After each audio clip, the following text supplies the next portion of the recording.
Mayanto Premtobre Kasee no so na yenko ensam foforo emu na ohene ya wono Asante Mantemu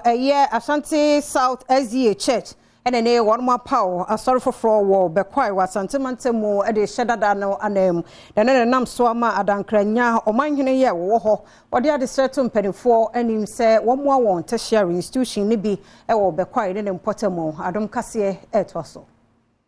South SDA sorry no akobie womo office foforo ewo Bekwai na bra womo bie office nano no President Emma Ashanti South Ghana Conference Emma SD Pastor Stephen Anochi eni Adom News in Central for twetwe nkomo no odi tudwa se office muno chawa womo ebie eyade a womo edebeboa womo emanfo wochiremu se office yi ebehwe edentity ama sorry Emma womo besa ye counseling ewo ho eni nema hodobi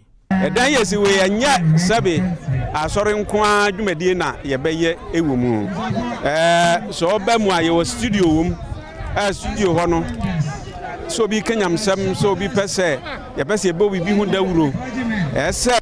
sabe aye no yetumi di se adwuma no wo mra e bia na ese ke yetu kwan ko ba bie ye beye sa adwumadie ni nyina ewa ha ti aye nya bia ye we nipa bi betumi aba ama ya kire wo munnyuma hodo na afa etumi am wo nso de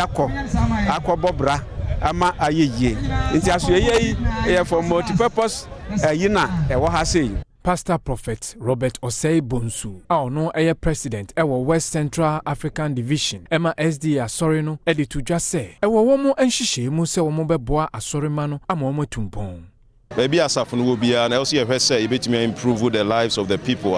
or mo wo ho enti Bekwai secondary school ewo ha titi wono na training college kra wo ho na sabe anyhow nti se see the tertiary institution ba ha no de enya de ese ye how because Valley View University ewo ho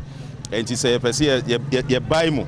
e ba ha no mo a enye problem adankranya omanhene nana opon frenyam a otoso mienu enso ede tudwa se wone ne manfo ede asase yantam ede ato ehwe anim se SD asori no ebetimi etsi suku ahodo bi ewo mpatemu a ebeboa mabununu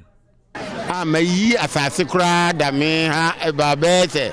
almost 8 acres say repetition ede abaye ne Bekwai mansimu ha say ye nursing training